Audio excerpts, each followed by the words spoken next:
আসসালামু আলাইকুম ওয়া রাহমাতুল্লাহি ওয়া বারাকাতুহু। সম্মানিত দর্শক মণ্ডলী, আপনারা ক্যাপশনে দেখে নিয়েছেন আলাউদ্দিন জিহাদি সাহেব গতকালকে তার একটা ভিডিও দেখলাম। তিনি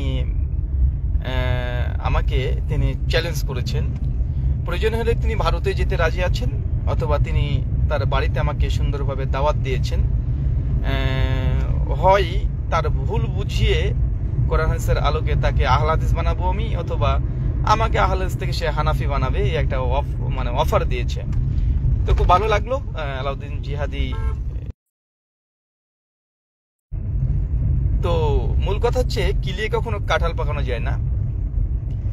প্রসঙ্গক্রমে আলাউদ্দিন জিহাদি কয়েক বছর আগে একটা চ্যালেঞ্জ করেছিল যে 12ই রবিউল আউয়াল নবী আলাইহিস সালামের যে মৃত্যু তারিখ, এর নাকি কোনো সহি সনদ নেই। পয়েন্ট টু বি নোটেড, কোনো সহি সনদ নেই। দেখাতে পারলে লাখ টাকা চ্যালেঞ্জ দেবেন। তা আমি তার স্বয়ং তারই বই, আমি ঈদে মিলাদুন নবী আলাউদ্দিন জিহাদি সাহেবের লেখা, তার বই থেকে আমি প্রমাণ করে দেখিয়েছি যে 12ই রবিউল আউয়াল আল্লাহ নবীর ওফাত, তিনি মৃত্যুবরণ করেছেন, ইন্তেকাল করেছেন, এই মর্মে স্বয়ং আলাউদ্দিন জিহাদির বই হয়ে আছে। এবং টনটনের সহিহ হাদিস, এবং ওই কি একজন দেওবন্দি আলেম আলী হোসেন ওসামানা কি একজন নাম, উনাকেও চ্যালেঞ্জ করেছিলেন এবং উনি এই রেওয়াতটা পেশ করেছিলেন। তো আমি তার এই বই থেকে 3টে অভিযোগ করেছিলাম। আলাউদ্দিন জিহাদি সাহেবের প্রথম থেকে অভ্যাস, তিনি মানে টু দা পয়েন্টে কখনো কথা বলতে পারেন না। আমি দেখিয়েছিলাম আলাউদ্দিন জিহাদি যেই রেওয়ায়ত থেকে তিনি প্রমাণ করেছিলেন নবী আলাইহিস সালাম তার 12 রবিউল আউয়ালে মিলাদুত শরীফ তথা জন্ম মিলাদ শরীফ, ঠিক ওই একই হাদিসের মধ্যে আছে নবী আলাইহিস সালামের ওই একই তারিখে আল্লাহর নবী আলাইহিস সালাম তিনি মেরাজে গমন করেছিলেন। আলাউদ্দিন জিহাদি সাহেব এটাকে হজম করেছে, এটা কোনো জবাব দেয়নি। আচ্ছা, সেম ওই একই হাদিসে আছে যে আল্লাহর নবী ওই তারিখে ওফাত হয়েছে। তো আলাউদ্দিন জিহাদি সাহেবকে এটা একটা চ্যালেঞ্জ করেছিলাম, চ্যালেঞ্জটাকে হজম করলেন কেন? আমি বলেছিলাম যেই সহি টনটনে আপনার ভাষ্য অনুযায়ী হাদিস যে আল্লাহ নবী 12 রবিউল আউয়াল জাবের আর আব্দুল ইবনে আব্বাস রাদিয়াল্লাহু তাআলা আনহু যে হাদিস আপনি পেশ করেছেন, ওই হাদিসে 3টে কথা আছে। এক, নবীর জন্ম 12 রবিউল আউয়াল, মৃত্যু 12 রবিউল আউয়াল, এবং তার মেরাজ হয়েছিল 12 রবিউল আউয়াল। তো আলাউদ্দিন জিহাদি একই হাদিসের মাত্র একটা অংশ গ্রহণ করেছে। আমি অভিযোগ করেছি আমার দুটো, যদি ওই হাদিস সহি ধরে নিই তাহলে এই তারিখে মৃত্যু এটাও প্রমাণিত ঘটে যায়।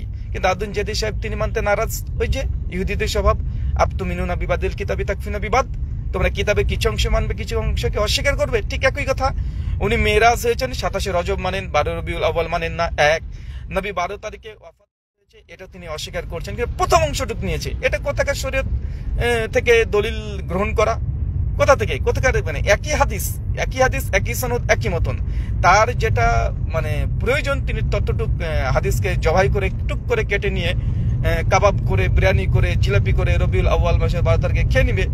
অথচ এই মিরাজের ঘটনাকে অস্বীকার করছে এই হাদিসের, এটা কোথাকার? তিনি এই পুরো ঘটনাকে তিনি হজম করে ফেলেছেন, 1 নম্বর পয়েন্ট। আচ্ছা, 2 নম্বর পয়েন্ট, উনি আমাকে বলেছেন যে 12 রবিউল আউয়াল আল্লাহ নবী ওফাত হয়েছে, এটা নাকি প্রমাণিত রিওয়ায়াত আছে, তবে এটা মাশহুর না। এটাও সম্পূর্ণ মিথ্যা কথা, আমি একটু পরে দেখাবো।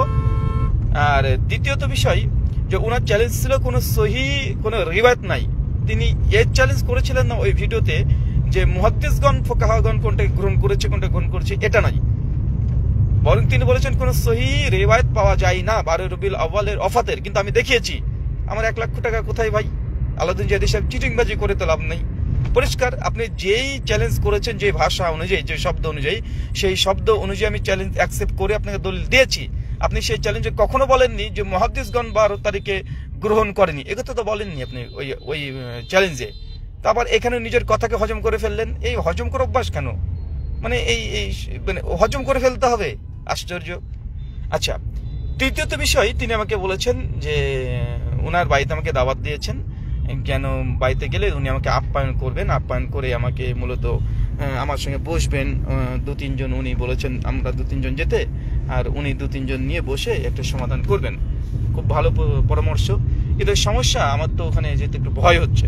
কেননা আলাউদ্দিন জিহাদিদের এই যে আহকামে শরিয়ত দেখছেন, আলা হযরত আহমদ রাজা খান বেরলভী, তিনি পরিষ্কারভাবে তিনি বলেছেন তার বই 219 নম্বর পৃষ্ঠায় যে আহলে হাদিস এরা হচ্ছে মুরতাদ, আর মুরতাদের সাজা কি আপনারা সকলে জানেন।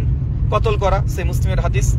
তখন তার বাড়িতে কিভাবে যেতে পারি? যারা আমাদেরকে মুরতাদ মনে করে, পরিষ্কার যারা আহলে হাদিসকে মুরতাদ মনে করে, মুরতাদের সাজা কি? তাকে হত্যা করে ফেলতে হবে, সেই মুসলিমের হাদিস। এখন আলাউদ্দিন জিহাদির বাড়িতে আমি যাবো আর সে যে আমাকে হত্যা করে ফেলে, এই গ্যারান্টি কে নিবে? এই গ্যারান্টি কে নিবে? তাই এই চক্রান্ত করেন না, আমাকে মেরে ফেলার চক্রান্ত করেন না। আলাউদ্দিন জিহাদি সাহেব ভালোভাবে দাওয়াত দিয়ে, যেমন হোসেন আলী রাদিয়াল্লাহু তাআলা আনহুকে যেমন দাওয়াত দিয়েছিল, হোসেন রাদিয়াল্লাহু তাআলা আনহুকে দাওয়াত দিয়ে কুফাবাসীরা যেমন হত্যা করেছিল। আর আপনাদের সেই কুফারই অনুসারী, আপনার কুফারই তো ফিক মেনে থাকেন, তাই না? তো এখন আমাকেও দাঁত দিয়ে আপনার বাড়িতে গিয়ে মেরে ফেলতে পারেন, এ বিশ্বাস করা যাবে না। কারণ আপনার যদি কুফারি অনুসারী, মাসলাকে আহনাফ এটা কুফি, আর কুফিরাই ইমাম হোসেন রাদিয়াল্লাহু তাআলা আনহু আলাইহিস সালাতু ওয়াস সালাম কে হত্যা করেছে কুফাবাসীরা, এবং আলী রাদিয়াল্লাহু তাআলা আনহুকে কুফাবাসীরা হত্যা করেছে। আর আপনারা কুফাবাসীর অনুসারী, আহলে ইরাক নাজদের অনুসারী আপনারা। তো এক্ষেত্রে আপনাদেরকে বিশ্বাস করি কিভাবে? আপনার দাওয়াত দিয়ে, আপনাদের ইতিহাস আছে, দাওয়াত দিয়ে আপনারা ভালো ভালো কথা বলে আপনারা আমাদের সালাফদেরকে হত্যা করেছেন। তাই আপনার এই দাওয়াতটাকে আমরা গ্রহণ করতে পারবো না, যেহেতু আমাদেরকে পরিষ্কারভাবে বলে দিয়েছেন যে আমরা হচ্ছে আহলে হাদিস, আমরা হচ্ছে মুরতাদ। আর মুরতাদের শাস্তি কি? ওয়াজুল কাতল, আমাদেরকে হত্যা করতে হবে আপনাদের বিধান অনুযায়ী। তো আপনারা হত্যা করতে পারেন। আর আমি এটা ঐতিহাসিকভাবে প্রমাণিত, কুফিবাসীদের চরিত্র এরকম, আহলে বাইতকে পর্যন্ত হত্যা করেছে, আহলে বাইতকে ছাড়েনি। আমি কোথাকার হতচ্ছাড়া, আমাকে আপনারা ছাড়বেন? এটা তো বিশ্বাস হয় না। আর 2 নম্বর, আপনি বলেছেন যদি চাই তাহলে আপনি আমার বাড়িতেও আসবেন, আমার বাড়িতে এসে আমাকে নাকি বোঝাবেন। খুব গর্ব করে বলেছেন, প্রয়োজন নেই। আমি তখন বাংলাদেশে আছি, আর প্রতিদিন তো এখন প্রোগ্রাম, এখন মানে সময় দেওয়া তো খুব দুষ্কর। প্রতিদিনই প্রোগ্রাম, দুটো একটা করে প্রতিদিন প্রোগ্রাম লেগে আছে, লাগাতার প্রোগ্রাম আছে। তবে হ্যাঁ, আমি 14 তারিখ, সরি এটা 14 তারিখ হবে, হ্যাঁ 14ই মার্চ আমি ফ্রি থাকবো। ফ্রি বলতে প্রোগ্রাম আছে, তবে নাটোরে থাকবো 14ই মার্চ জোহর থেকে আসরের ওয়াক্তে। সরি চ্যালেঞ্জ গ্রহণ করার আগে এই যে টুপিটা পড়েছে, টুপি নিয়ে আবার আলাউদ্দিন জিহাদি সাহেবের অনেকবার আছে, এলার্জি আছে। আর একদিন এই টুপি পরার কারণে উনি আমাকে অনেক 2-4টে কথা শুনিয়েছেন। তো সরি, আমি এই টুপিটা আগে খুলে ফেলে ওদের মন মতো আগে টুপিটা পরে নিই। জি জিহাদি সাহেব, এবার কেমন লাগছে? এবার ঠিক আছে না? মাশাআল্লাহ, হ্যাঁ এবার ঠিক আছে। এই টুপিটা আবার জিহাদি সাহেব খুব পছন্দ করে, তাই এটা। হ্যাঁ, যে কথা বলছিলাম, আগামী 14ই মার্চ আমি নাটোরে থাকবো, সদরে। আলাউদ্দিন জিহাদি সাহেব ভারতে যাওয়ার দরকার নেই, আপনার বাংলাদেশে আপনাকে যদি বলেছেন যে আমি বাড়িতে বললে আপনি চলে আসবেন, তো আপনি নাটোরে চলে আসেন 14ই মার্চ, নাটোর সদর। ঠিক আছে, আমি অপেক্ষা করব। জোহর থেকে আসরের ওয়াক্ত পর্যন্ত আপনার জন্য সময় দেওয়া থাকলো আমার তরফ থেকে। জোহর থেকে আসরের ওয়াক্ত পর্যন্ত 14ই মার্চ আপনার জন্য অপেক্ষা করব। আর হ্যাঁ, পয়েন্ট টু বি নোটেড, জোহর এটা এই কুফি তথা হানাফিদের ওয়াক্তের টাইম না, এটা আহলে হাদিসদের টাইম। জোহর থেকে আসর এটা আহলে হাদিসদের যে ওয়াক্ত, এই পর্যন্ত আমি অপেক্ষা করব নাটোরে। আমার বাড়িতে যাওয়ার প্রয়োজন নেই, বাংলাদেশে আছি আমি। আপনি চলে আসেন, আপনার জন্য অপেক্ষা করব। এসে আলোচনা করতে চাচ্ছেন, আলোচনা অবশ্যই হবে। আপনি বলেছেন মাযহাব নিয়ে নাকি আলোচনা করবেন, ঠিক আছে, বিষয়টা সেট করে দিলাম। তাকলিদে সাক্ষী উম্মতের জন্য কি ফরজ, এই বিষয় আবার শুনে নেন। তাকলিদে সাক্ষী উম্মতের জন্য কি ফরজ? আপনি ফরজের পক্ষে দলিল দিয়ে প্রমাণ পেশ করবেন, আর আমি তাকলিদে সাক্ষী এটা ফরজ নয়, এটার পক্ষে আমি দলিল আলোচনা করব। আচ্ছা, তৃতীয়ত বিষয়, তার এত চ্যালেঞ্জবাজি আলাউদ্দিন জিহাদি সাহেবের যে রবিউল আউয়াল মাসে 12 তারিখের বিষয়টি নিয়ে। তো আমি বলবো যে আসলে আলাউদ্দিন জিহাদি সাহেব, এই যে আপনাদের চ্যালেঞ্জবাজি যেহেতু এতই শখ, ভাই আপনাকে বুঝাবো আমি, নচেত আপনি আমাকে বুঝিয়ে ঘরে নিয়ে যাবেন। তো অন্তত পক্ষে নিজের সুন্নিদেরকে একটু বুঝিয়ে দেন। এই বইটা দেখতে পাচ্ছেন, খুব ভালোভাবে দেখতে পাচ্ছেন, ওসমান গনি সালেহির, ওসমান গনি, মৌলানা মোহাম্মদ ওসমান গনি, তিনি একটা বই লিখেছেন স্বতন্ত্র, পবিত্র ঈদে মিলাদুন নবী ও ওয়াফাতুন নবী সাল্লাল্লাহু আলাইহি ওয়াসাল্লাম। এই বইটার 130 নম্বর পৃষ্ঠা থেকে একদম বইটা শেষ। এই বইটা লেখাই হয়েছে, বইটা লিখেছেন উসমান গনি সাহেব ওয়াফাতুন নবী 12 তারিখ, এটা প্রমাণ করার জন্য। 130 নম্বর পৃষ্ঠা থেকে 206 নম্বর পৃষ্ঠা পর্যন্ত ডাইরেক্ট লিখেছেন। এবং একটা ইবারত এই বইয়ের আমি আপনাকে দেখাবো, এবং দর্শক মন্ডলী আপনারা দেখেন। এইসব চ্যালেঞ্জবাজি এগুলো সব ওই মানে কুফিদের প্রথম থেকে অভ্যাস আছে। তো এই চ্যালেঞ্জবাজি না ভণ্ডামি, এগুলো আপনারা দেখতে পাবেন। চলেন, চ্যালেঞ্জবাজি করা তো শখ। আচ্ছা, এটা দেখছেন পবিত্র ঈদে মিলাদুন নবী ওয়াফাতুন নবী ওসমান গনি সাহেবের সুন্নি ঘরানারি। এখানে কি লিখছেন দেখেন, আমি এটা গোটাটাই পড়ি। চ্যালেঞ্জবাজির শখ পূরণ করে দিয়েছে ওসমান গনি। আচ্ছা, এখানে কি লিখছেন? সর্বাধিক বর্ণনায় দেখা যায় রাসূল আলাইহিস সালাতু ওয়াস সালাম রবিউল আউয়াল মাসের 12 তারিখ সোমবার ইন্তেকাল করেন। তবে আমি ইনশাআল্লাহ চ্যালেঞ্জ করে বলতে পারি, point to be noted Alauddin জিহাদি সাহেব, আমি চ্যালেঞ্জ করে বলতে পারবো, এই ব্যাপারে যতই মতভেদ ও মতপার্থক্য থাকুক না কেন, রবিউল আউয়াল মাসের 12 তারিখ সোমবার ইন্তেকাল করার বর্ণনা সমূহ অন্যান্য বর্ণনার চেয়ে মজবুত ও অধিক। এখানে ওসমান গনি তিনি চ্যালেঞ্জ করে বলে দিয়েছেন, চ্যালেঞ্জ করেছেন। আপনি যে চ্যালেঞ্জ করেছেন না যে 12 তারিখ ওফাত হয়েছে, এটা নাকি ভুল, তো আপনাদের সুন্নি ঘরানার উনিও চ্যালেঞ্জ করেছেন যে 12 তারিখই এটাই অধিক বিশুদ্ধ, এটাই অধিক, এবং তিনি প্রায় 53খানা দলিল নিয়ে এসেছেন তার বইয়ে।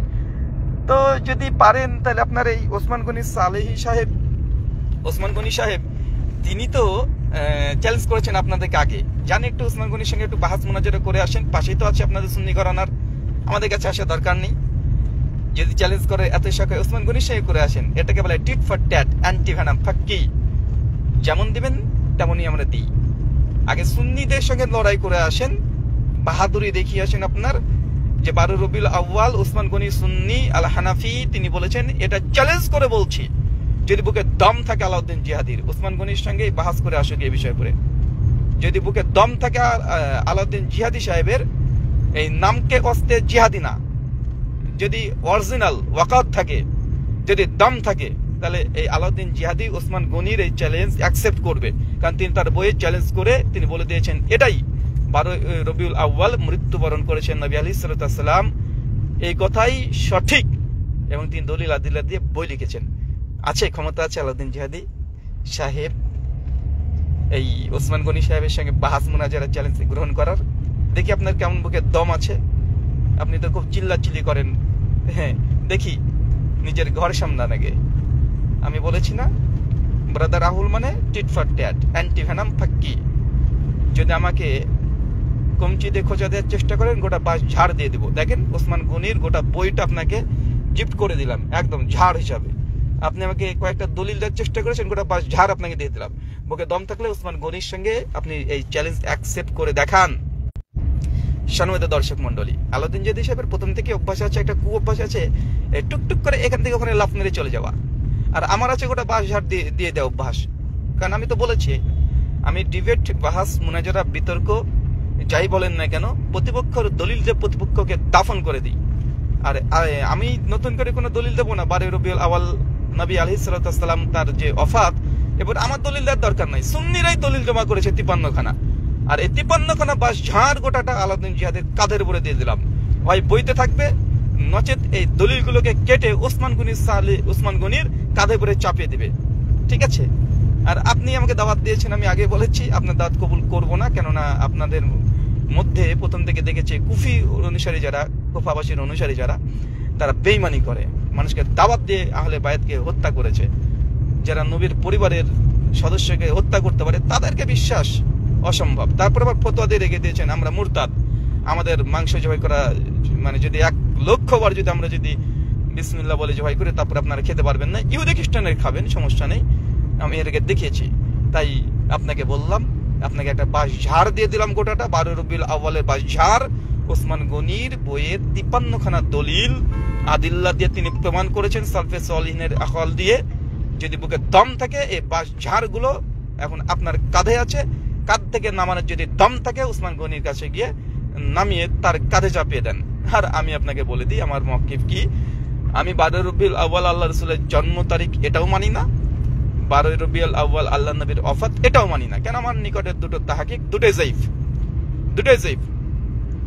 আর আপনারা বারবার বলেন যে 12 রবিউল আউয়াল এটা মানে মাশহুর জন্ম তারিখ, মিলাদুন নবী, বিলাদাত হয়েছে নবীর, এটা যেমন মাশহুর, 12 রবিউল আউয়াল আল্লাহ রাসূল ওফাত এটা তার চাইতে দ্বিগুণ মানে মাশহুর। এমনকি অনেকে বলেছেন, সালাফদের মধ্যে অনেকে লিখে গেছেন, সুন্নিদের আগের সুন্নিরাও লিখে গেছেন, ভারতে উর্দু ভাষায় প্রচুর আছে, তথ্য দেখানো যাবে, যে তারা রাসূল সাল্লাল্লাহু আলাইহি ওয়াসাল্লামের জন্ম 12 রবিউল আউয়াল এবং মৃত্যু 12 রবিউল আউয়াল তারা স্বীকার করেছে, এবং এটা মুজিজা বলেছে যে নবী আলাইহিস সালাম এটা মুজিজা।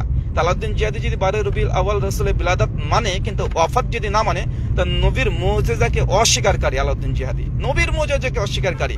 নবীর মুজিজা শুনলে এখানে এইসব তথাকথিত সুন্নি, ইয়াজিদপন্থী, বাইজিদ বুস্তামি, এরা তো বাইজিদ বুস্তামির অনুসারী। বাইজিদ বুস্তামি তাদের নাকি আল্লাহর ওলি, সবচেয়ে বড় ওলি। এই তো মানে তাজকিয়াতুল আউলিয়াতে লেখা আছে। আর বাইজিদ বুস্তামির ছেলের নাম ছিল ইয়াজিদ, আবু ইয়াজিদ। ইয়াজিদ এটা হচ্ছে ইয়াজিদের বংশধর এইসব আলাউদ্দিন জিহাদিরা। তাই এই পন্থীরা আমাদের সঙ্গে বাহাস করবে। আগে ওসমান গনি সালেহের সঙ্গে ডিবেট করে আসুন, ইনশাআল্লাহ দেখি কেমন দম আছে। মাযহাব যেটা আপনি নির্দিষ্ট আলাদা করে বলেছেন, মাযহাব নিয়ে আলোচনা করতে 14ই মার্চ আমি ফ্রি আছি। হ্যাঁ, আপনি যে ডেট চেঞ্জ করতে চান ডেট চেঞ্জ করতে পারবেন, আমি আপনাকে জোর করবো না, চাপ দেবো না। এরপরে যখন আমি বাংলাদেশে আবার কখনো আসবো, সেই সময়তে যদি আমার ফ্রি কোনো ডেট থাকে, সে ফ্রি ডেটটা আপনাকে দেওয়ার চেষ্টা করবো। তার আগে আমি দেখতে চাই আপনাকে আমার সঙ্গে ডিবেট করার আগে ওসমান গনি সাহেবের এই মানে 12 রবিউল আউয়াল ওফাত নিয়ে যে চ্যালেঞ্জ করেছে, যদি বুকে দম থাকে আলাউদ্দিন জিহাদি সাহেব গ্রহণ করবেন ওসমান গনি সাহেবের এই চ্যালেঞ্জটা। আমরা আপনার অপেক্ষায় আছি। আমরা দেখতে চাই আপনার বাহাদুরি, আপনার জিহাদি কলম সৈনিক না মুখের সৈনিক, না শুধুমাত্র ওই চাপার জোরে কথা বলছেন এগুলো। হ্যাঁ, চাপার জোরে কথা বলেন, দলিল আদিল্লা সব বাইজারের তলেই থাকে, আমরা দেখেছি। ধন্যবাদ সকলকে, অপেক্ষায় থাকলাম। আলাউদ্দিন জিহাদি রেসপন্স করবেন প্লিজ। তারপরে তো বাকি অ্যান্টিফেরাম টিট ফর ট্যাট আরও বাকি আছে।